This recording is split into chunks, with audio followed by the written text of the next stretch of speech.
Article 1 of the Convention on the Prevention and Punishment of the Crime of Genocide, adopted by the United Nations General Assembly on 12 January 1951, is explicit that genocide, whether committed in times of peace or in times of war, is a crime under international law and should be punished. However, because of political, economic, and strategic reasons, states having powers to implement the UN resolutions kept their suspended. And there has been great issues in implementing the UN resolution. One of the ironies in this regard is that perpetrators of heinous crimes against Bengali people in 1971 are roaming around scot-free.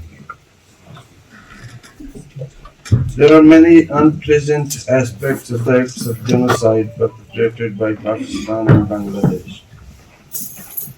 But while considering the genocide of Bengalis in 1971, one must not forget the genetic character of the Pakistani army. Pakistani army comprised of those officers whose ancestors were subalterns in the British colonial army in India. The British colonial army committed human rights violations, acts of genocide, and other crimes against humanity, and the forefathers of Pakistani army officers, they were part of that act. Therefore, the perpetration of brutal acts is one of their genetic behavior, transferred from their forefathers.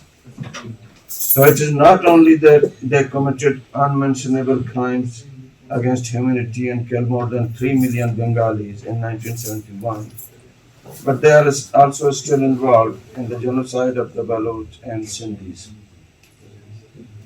The genocide of Bengalis in 1971 is among the stains on the face of humanity.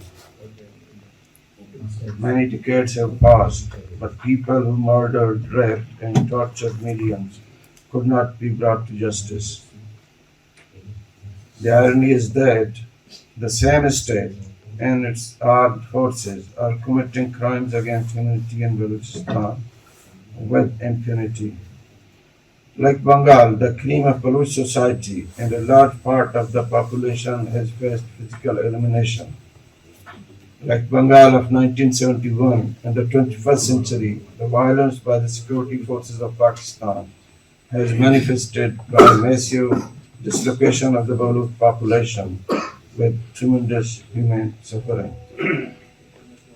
Beginning from its creation, many actions of the state of Pakistan come within the definition of war crimes, genocide, and crimes against humanity. So it is because the state functionaries in Pakistan consider themselves answerable to Allah only and immune from any mundane or international law. But the disgusting fact is that the international community or the civilized world is keeping a blind eye towards what Pakistan committed in Bengal in 1971 or is committing these acts in Pakistan today. After 50 years, the genocide in Bengal still raises the question of why the international community kept silent on the massacre. Some people may justify the silence by blaming it on the polarized world of the Cold War era.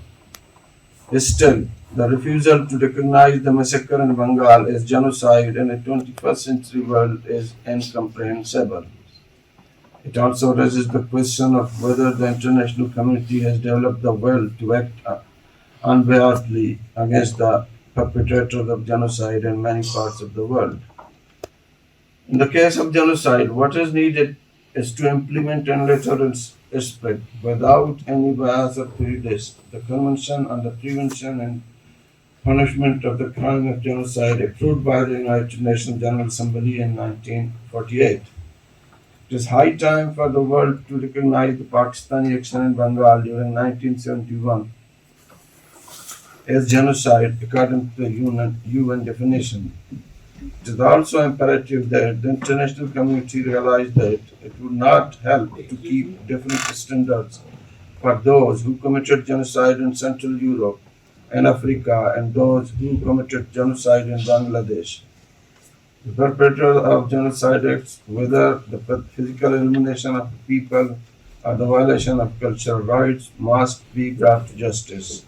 It is high time that the civilized world put aside its petty and short-term political, economic, or strategic interests and must act to fulfill its international and humanitarian obligations. Thank you.